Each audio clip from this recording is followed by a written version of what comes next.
नारायण ने बोला, लक्ष्मी आज शनिवार का दिन है जिस दिन अपन इस दरिद्रता से मिलने के लिए पीपल के पेड़ के नीचे आए हैं। हिंदू धर्म में ये दिन पीपल के वृक्ष के लिए पूजनीय होगा। जो भी शनिवार के दिन पीपल के वृक्ष की पूजन करेगा, दूध चढ़ाएगा या मिष्ठान का भोग लगाएगा, लक्ष्मी और नारायण उसके घर में प्रवेश कर जाएगा। लक्ष्मी और नारायण उसके घर में प्रवेश करेगा, इसलिए नियम बनाया। कौन से दिन का? शनिवार। शनिवार के दिन जो पीपल के वृक्ष में सरसों के तेल का दीप लगाता है उसको शनि कभी परेशान नहीं करता। जिस व्यक्ति की बीमारी खत्म ही नहीं हो रही, कभी पांव में दर्द आ गया, कभी कमर में दर्द आ गया, कभी पीठ में दर्द आ गया, कभी सिर में दर्द आ गया, कभी आंखों में तकलीफ हो गई, कभी दमा चलने लगा, सांस चलने लगी, कभी डॉक्टर को दिखाया तो थायराइड हो गया, कभी ब्लड कम हो गया, कोई प्लेटलेट कम हो गई, कोई कुछ हो गया, कोई कुछ हो गया। डॉक्टर को दिखाओ, डॉक्टर जो दवाई दे कुंदकेश्वर महादेव के नाम से उसको खाओ। तुमको ऐसा लगे कि ये शरीर का रोग तो समाप्त हो ही नहीं रहा, एक ना एक रोग चल ही रहा, ये रोग समाप्त होने का नाम ही नहीं ले रहा। पिपलेश्वर महादेव का नाम लेकर और पिपलेश्वर महादेव का नाम लेकर किसी भी शिवालय में, शंकर के मंदिर में जाकर एक बेलपत्र रखकर उस जो प्रसाद तुम बना कर ले गए हो, जो तुम भोग बना कर ले गए हो, उसका स्पर्श कर कर पिपलेश्वर महादेव का नाम लेकर शंकर को उस भोग को रखकर, बेलपत्र रखकर शिवजी को 7 बार एक ही लोटे का जल, केवल एक लोटे का जल 7 बार उत्तर की ओर मुख कर कर दक्षिण में खड़े होकर शंकर के शिवालय पर 7 बार एक ही लोटे का जल 7 बार थोड़ा थोड़ा कर कर उसको गिरा दीजिए, शिव जी के ऊपर चढ़ा दीजिए 7 बार। बाद में जो प्रसाद पर आपने बेलपत्र रखी है उसी बेलपत्री को उठाकर शंकर के शिवलिंग पर चढ़ा दीजिए। बाबा को प्रणाम करिए, बाबा मेरे शरीर का रोग समाप्त नहीं हो रहा। किसी भी दिन पिपलेश्वर महादेव का नाम लेकर वो चढ़ी हुई बेलपत्री लियाओ, प्रसाद लियाओ, घर पर आने पर जैसे ही घर के अंदर प्रवेश करो सबसे पहले बेलपत्री को चबा चबा कर खा लो। फिर वो जो प्रसाद है उस प्रसाद को 7 गांठ से थोड़ी थोड़ी देर में 7 बार में उसको खा लेना। बाबा देवाधिदेव महादेव का नाम लेकर, पिपलेश्वर महादेव देव का नाम लेकर प्रणाम कर कर जल का आचमन, हाथ की हथेली में जल लेकर 7 बार आचमन कर लीजिए और शिव का, पिपलेश्वर महादेव का नाम ले लीजिए। धीरे धीरे 15 दिन लगेंगे और 15 दिन में बीमारियां अपने आप कम होना प्रारंभ हो जाएगी और बाबा आपका हाथ पकड़कर आगे बढ़ाएंगे। एक बात हमेशा ध्यान रखिएगा, मान लो अगर कोई भारी रोग ऐसा शनि महाराज के कारण हो गया हो, अच्छे काम करते करते उल्टे हो रहे हैं, होते किसी किसी के साथ में विपरीत परिस्थितियां आ जाती है, अच्छा करने जाओ बुरा हो जाता है, अच्छा कर्म करने जाओ बुरा हो जाता है। तो पीपल के वृक्ष की जो छाल होती है, छाल देखिए, पीपल के वृक्ष में जो छाल लगी होती है उस छाल को घिसकर चंदन बनाकर भगवान शंकर का स्नान कराकर, अभिषेक कराकर, पूजन कराकर, पूजन कराने के बाद हमें पिपलेश्वर महादेव का नाम लेकर, कौन से महादेव? पिपलेश्वर महादेव का नाम लेकर वो जो घिसी हुई छाल होती है उस छाल का तिलक भगवान शंकर को लगा लो और उसी का थोड़ा सा भाग अपने कंठ पर, मस्तक पर लगाना प्रारंभ कर दो। धीरे धीरे जो विपरीत दशा है वो सुधरना प्रारंभ हो जाती है। पर नाम याद रखना, पिपलेश्वर, जम के बोलिए पिपलेश्वर महादेव। एक देवता ऐसे हैं जिन्होंने दूसरे का हिस्सा खाने का प्रयास करा था और आज भी उस देवता से दुनिया डरती है। और उन्होंने दूसरे का हिस्सा खाने का प्रयास करा था तो शंकर भगवान ने उसको भी नहीं छोड़ा। कौन से देवता? वो बाल्टी में हर शनिवार को आते हैं आपके यहाँ। कौन से? शनि देव। उनने क्या करा था? भगवान सूर्य नारायण ने अपने सारे पुत्रों को देखा, सारे पुत्रों,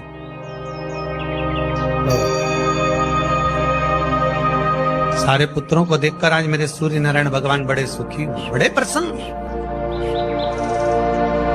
मेरा पुत्र शनि भी श्रेष्ठ है, मेरा पुत्र यम भी श्रेष्ठ है, सब ठीक है।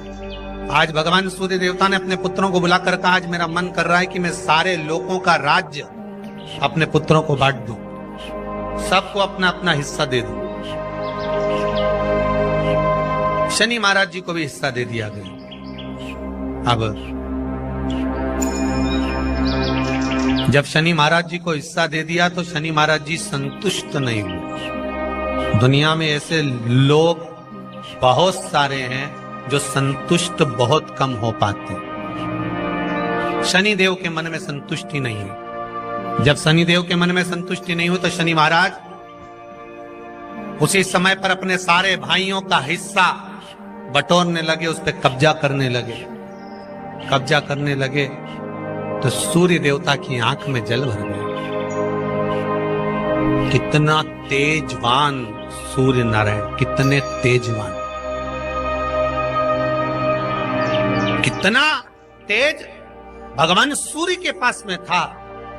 पर शनि महाराज को देखकर आज रो रहे हैं। शनि महाराज को, शनि महाराज ने अपने भाइयों के इस हिस्से पर क्या कर लिया। सूर्य नारायण भगवान की आंखों में जल भर गया कि मेरा पुत्र ऐसा कर रहा है। शनि को बुलाया सूर्य नारायण भगवान ने, समझाया और नहीं माना। किसी किसी की नियत होती है कि इसको इतना कैसे दे दिया, अम्मा ने इसको इतना कैसे दे दिया, पिताजी ने इसको इतना कैसे दे दिया, मैं तो कब्जा करूंगा, दुकान नहीं छोड़ू, घर नहीं छोड़ू, ये नहीं छोड़ू, वो नहीं छोड़ू। मत छोड़, एक दिन संसार छोड़कर जाना पड़ेगा। तब कहीं जमीन जायदाद छाती पे बांध के ले जाएगा। नहीं माने तो सूर्य देवता ने अपने गणों को भेज दिया, जाओ जरा शनि महाराज को जरा हटाओ वहां से। शनि महाराज को गुस्सा आया और शनि महाराज ने उन सारे गणों को नष्ट कर दिया। सूर्य नारायण रो रहा है। भगवान शंकर की पंचायत में सूर्य देव भी हैं, मतलब शंकर भगवान के मित्रों की गणना में सूर्य आते हैं। भगवान विष्णु, सूर्य नारायण, शंकर भगवान, माँ दुर्गा, गणेश जी, ये पंचायत है ना शंकर की, शिव पंचायत। शिव परिवार में कार्तिकेय, गणेश जी, पार्वती जी, शंकर जी, नंदी, ये शिव परिवार। पंचायत में सूर्य देवता। सूर्य नारायण को रोता हुआ देखकर भगवान शंकर को बड़ा दुख हुआ। शिव जी ने पूछ लिया, क्या बात है, आप रो रहे हो? नारायण क्या हो गया? मेरा बेटा मानने को तैयार नहीं है। आप चिंता मत करो, अभी देखता हूं मैं जाकर। और भगवान शंकर ने जाकर तुरंत सूर्य नारायण भगवान के कहने पर शनि देव को जाकर समझाया। इतने में तो शनि देव आग बबूला हो गए। आग बबूला होकर शनि देव ने कहा, ए शिव, आप मुझे जानते नहीं हो? शंकर भगवान ने कहा, क्या जानना है ये बताओ, क्या जानना है ये बताओ। शनिदेव कहते हैं, आप मेरी दृष्टि को नहीं जानते। शंकर भगवान ने कहा, तू भी नहीं जानता कि तेरी दृष्टि खराब कैसे हुई। तेरी दृष्टि को श्राप किसका लगा है तुझे नहीं मालूम क्या? शंकर भगवान ने जब समझाना चालू करा कि देख शनिदेव, तुम तो कह रहे हो, तुम तो बोल रहे हो कि मेरी दृष्टि नहीं जानते। हम जानते हैं आपकी दृष्टि, मना नहीं है, जाना, पर आप नहीं जानते क्या? शिव जी जानते हैं। शिव जी ने कहा, मैं सब जानता हूं। आपका विवाह करा सूर्य देवता ने, आपकी पत्नी घर में आ गई, आप अपनी पत्नी को देखते तक नहीं थे, इसलिए आपकी धर्म पत्नी ने आपको श्राप दिया कि जिस पति ने मुझ पर दृष्टि नहीं डाली, मेरे वो पति की दृष्टि कुदृष्टि हो जाए, जिस पे डालेगा वो बर्बाद हो जाए। शनि महाराज ने कहा, आप मेरी पत्नी की याद मत दिलाओ। शंकर भगवान बोले, ए शनि, फिर समझा रहा हूं, हिस्सा छोड़ेगा कि नहीं छोड़ेगा? शनि बोले, नहीं छोड़ूंगा। शंकर भगवान ने उठाया, पीपल के पेड़ के नीचे ले गए और पीपल के पेड़ के नीचे शनि महाराज को उल्टा लटका दिया। 19 साल तक शनि महाराज को पीपल के पेड़ के नीचे शंकर जी ने लटका के रखा। अब बोल, 19 वर्ष तक शनि महाराज पीपल के वृक्ष में पीपल की जड़ पर बंधे रहे, बोले ही नहीं सीधे, टंगे रहे। अब दूसरे का हिस्सा खाने वाले को जब शनि महाराज जैसे के लटका दिया भोलानाथ ने, तो तुम कहीं लगो रे लाइन में? मेरा विचार तो करो। 19 वर्ष तक शनि महाराज लटके रहे, तब 19 वर्ष नेत्र बंद कर कर शनि महाराज ने शंकर की आराधना करी कि दुनिया में कोई ऐसा नहीं जो मुझे उल्टा लटका दे, केवल एक ये ही है जिनने मुझे लटकाया है। तो 19 वर्ष तक तप करा तो शंकर जी प्रसन्न हो गए, धर्म को हटाकर पार्वती को लाए, साथ में आशीर्वाद दिया, शनि महाराज को खोला। वर मांगो, तुम्हें क्या चाहिए, मांगो तुम्हें क्या चाहिए।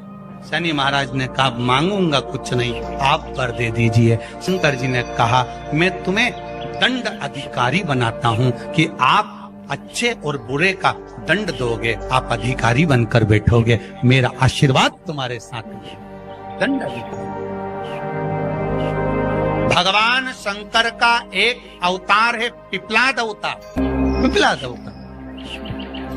जब दधीची ऋषि की अस्थियां चली गई, उनकी धर्मपत्नी सुभाष ने देखा मेरे पति को मार दिया गया, मेरे पति की अस्थियां ले गए राक्षसों का संहार करने के लिए, उनकी अस्थियां लेकर चले गए, मेरा पति चले गया। सुभाष गर्भ से थी, मरना चाहती थी, प्राण छोड़ना चाहती थी। शिव जी ने देखा ये तो अग्नि के ऊपर चढ़कर अपनी देह त्याग रही है। शंकर भगवान ने आकर कहा रुक जा सुभाष, रुको, तुम्हारे गर्भ में बच्चा है, तुम्हारे गर्भ में बच्चा है, वो बच्चा मर जाएगा। अब इस बच्चे को जन्म देकर भी क्या करूं? नहीं पिता, तुम्हारे गर्भ में जो बच्चा है वो महाज्ञानी है, तुमने मुझसे प्रसाद के रूप में मांगा था, कहा था शिव जैसा पुत्र होना चाहिए, तो क्या तुम शंकर को नष्ट कर दोगे? मैं शंकर को जन्म दूंगी। सुभाष ने 2 पत्थर उठाए, अपने गर्भ पर मारना प्रारंभ करा, गर्भ पर मारा, बच्चे ने जन्म लिया। बच्चा 7 महीने का था। उस बच्चे को उठाकर पीपल के कोटर में रख दिया। पीपल की कोटर। एक गिलहरी पीपल के फल को लेकर आती थी, पिपलाद के मुंह में देती थी। शिव का एक, इसलिए शंकर का नाम ही पिपलेश्वर महान। शिव का एक अवतार पिपलाद के रूप में हुआ है। तुम क्यों चिंता करती हो? तुम चिंता मत करो, तुम्हारा पुत्र जन्म दो तुम। और दिया धन सुभाष ने, उसके बाद प्राणों को त्यागा। और उस पीपल के कोटर में अगर भरण पोषण करने वाला कोई था तो वह देवाधिदेव महादेव था। फिर निवेदन करेंगे, माता के गर्भ में बच्चा रहता है, उसका भरण पोषण करने वाला मेरा देवाधिदेव महादेव है। अगर जन्म उसने दिया है तो मृत्यु भी वो देगा। अगर तुमको कुछ ज्ञान दिया है तो अच्छी जगह पर भी वही पहुंचाएगा। आप जो अभिलाषा लेकर आते हैं, बच्चे कहते हैं हमारी नौकरी नहीं है, सर्विस नहीं है, हम इस कॉलेज में पढ़ना चाहते हैं, हम इस जगह जाना चाहते हैं, हम इस पद पर जाना चाहते हैं, बस इतना याद रखना, तुम्हारा भाग्य बुरा नहीं होता। कभी भी याद रखना, संसार में जिसको भगवान ने जन्म दिया उसकी किस्मत कभी बेकार नहीं हो सकती। अगर भगवान तुम्हारी किस्मत बेकार होती तो जानवर बनाकर पैदा करता, इंसान बनाकर नहीं। किस्मत अच्छी थी इसलिए इंसान बनकर पैदा, जानवर बनाकर पैदा नहीं करा। अगर तुम्हारी किस्मत अच्छी थी इसलिए मनुष्य बनकर पैदा हुए हो, इंसान बनकर पैदा हुए हो, मानव बनकर पैदा हुए हो। भगवान को दोष मत देना कि भगवान ने किस्मत बेकार दी है। भगवान ने किस्मत अच्छी बनाई है इसलिए तुझे मृत्यु लोक में जन्म दिया। भगवान ने भाग्य अच्छा बनाया इसलिए तुझे शिव महापुराण की कथा सुनने का मौका दिया।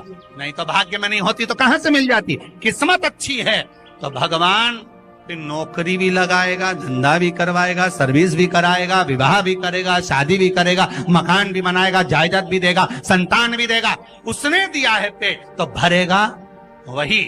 हम काय को अपने माथे पर ले? मैंने इतनी पढ़ाई कर ली, मैं इंजीनियर हो गया, मैं ये बन गया, मैंने तो ये कर लिया, उसके बाद भी मैं घर में बैठा हूं, मेरा छोरा घर में बैठा, इतना पढ़ने के बाद बैठा। जन्म उसने दिया है, भाग्य उसका है, किस्मत उसकी है, तो कहो उसको कि शंकर का भजन कर, मंथन करे, मक्खन निकलेगा और घी भी जरूर बनेगा। हारना मती, जब तेरे 3.5 करोड़ बार गिनती मत करना, गिनती वो करेगा। तू तो भज, तू कुबेरेश्वर का स्मरण कर, तू महाकाल का स्मरण कर, तू काशी विश्वनाथ का स्मरण कर, तू महाकाल राजा का स्मरण करके तो देख, शिव का भजन कर। 1 लोटा पानी ले जाकर रोज चढ़ा शंकर जी के मंदिर में जा। शिव से भजन करने में क्या देरी, नहीं जा सकता शिव मंदिर में जाने में? बच्चों को अगर शर्म आती हो तो बेलपत्री के पेड़ के नीचे पानी चढ़ाया, वो भी नहीं कर सकता तो पीपल के पेड़ के नीचे चढ़ाया, वो भी नहीं कर सकता तो आंवले के पेड़ के नीचे चढ़ाया। पर कहीं जुड़ तो सरी, एक बार साध तो सरी, पकड़ने का प्रयास तो करो परमात्मा। धर्म पत्नी से संतान नहीं, औलाद नहीं, बड़े दुखी है, बड़े दुखी। अच्छा, संतान नहीं हो, किसी नारी की गोद अगर, स्त्री की गोद अगर खाली रह जाए तो भी दुख होता है उसको कि मेरे घर में औलाद नहीं, संतान नहीं।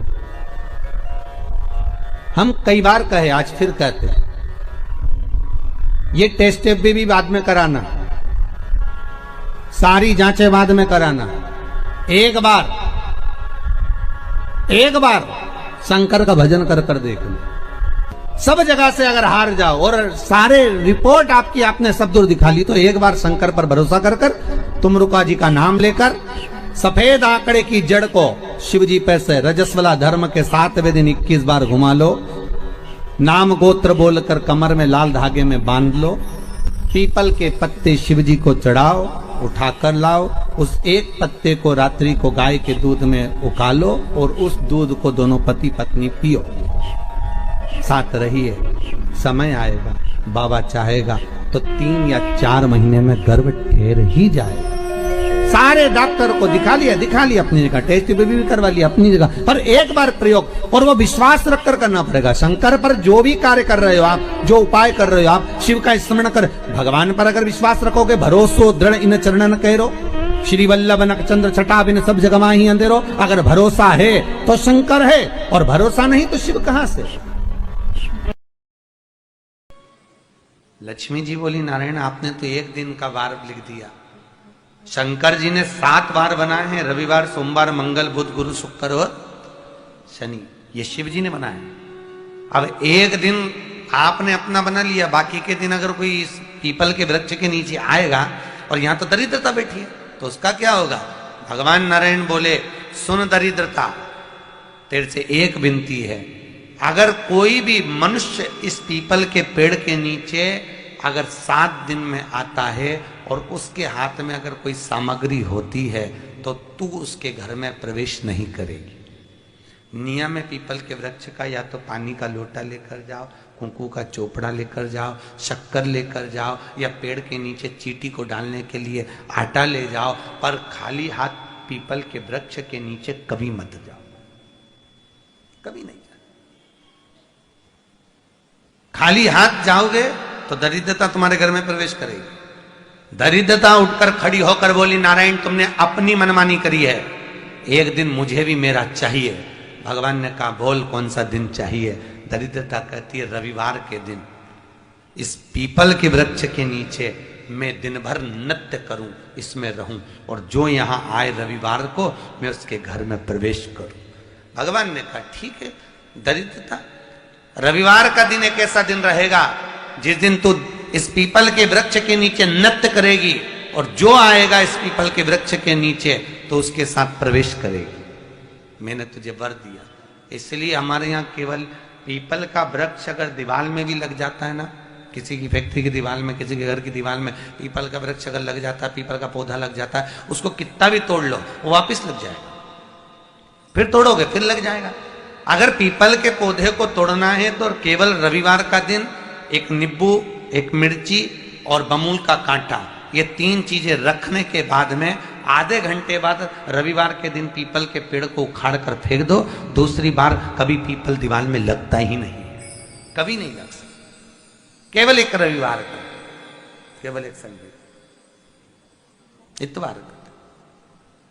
घर में दीवारों पर अगर पीपल लग भी गया है, इसलिए पीपल के वृक्ष को वो खाड़ने का, अगर घर में पीपल लगा हुआ है या पीपल का पौधा हमारे घर में लग गया, उसको उतारना, निकालना, लगाना, तो पीपल के वृक्ष को अगर निकाला जाता है तो रविवार के दिन, और अगर पीपल के वृक्ष को कहीं लगाया जाता है तो सोमवार के दिन या मंगलवार के दिन, बुधवार के दिन, इन दिनों में लगा सकते पीपल के वृक्ष कहीं लगाना।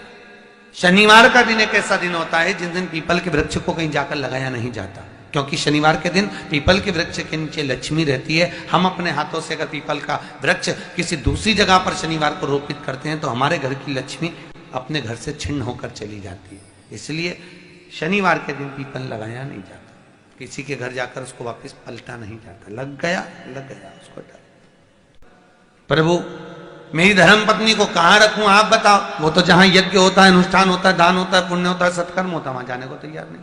अब करूं क्या?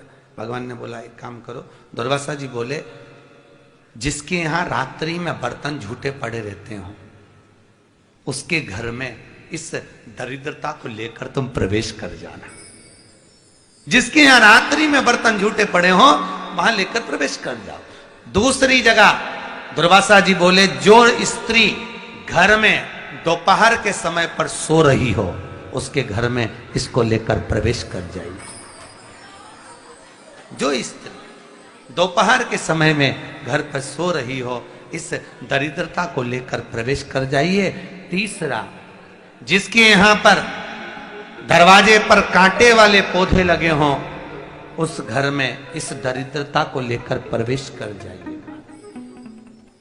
दरिद्रता, कितनी सुंदर बात कही है।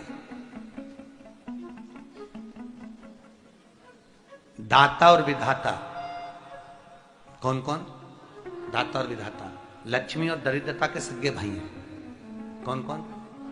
दाता और विधाता।